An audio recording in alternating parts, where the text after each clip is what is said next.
முடிவற்ற கவன சிதறல்கள் நிறைந்த இவ்வுலகில் உண்மையான ஒருமுகப்படுத்துதல் என்பது ஒரு இயற்கை சக்தியாகும். கவனம் என்பது ஒரு புத்தகத்தையோ அல்லது திரையையோ வெறித்து பார்ப்பதல்ல. அது உங்கள் ஆற்றலை ஒரே ஒரு நோக்கத்தை நோக்கி செலுத்துவதாகும்.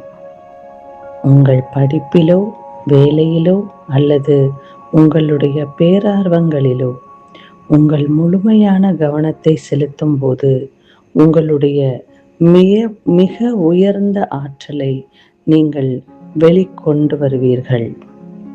சிறு துளி நீர் இறுதியில் ஒரு பரந்த சமுத்திரத்தை உருவாக்குவது போல ஒருமுகப்படுத்தப்பட்ட சீரான தினசரி முயற்சிகள் அசாதாரணமான சாதனைகளுக்கு வழிவகுக்கின்றன.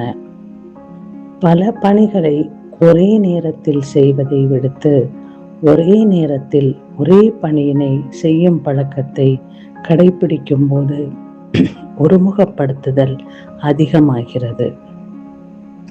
நீங்கள் ஒரே நேரத்தில் ஒரே காரியத்தை கவனத்துடன் செய்யும் போது அதை முழு மனத்துடன் செய்வதற்கு உங்களுடைய கைபேசியை ஒதுக்கி வையுங்கள்.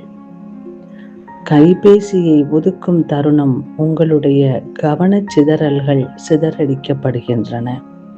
உங்களின் செயலானது ஒருமுகமான மனத்துடன் ஒரே நோக்கத்தை நோக்கி நகர்கிறது.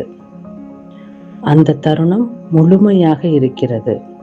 அப்படி முழுமையாக நீங்கள் ஒரு செயலை செய்யும் போது அதில் மனத்திறனும் சரி, மன அமைதியும் சரி, உங்கள் செயல்திறனும் சரி வளர்வதை கண்கூடாக காண்பீர்கள். இந்த நாள் இனிய நாளாக இருக்கட்டும்.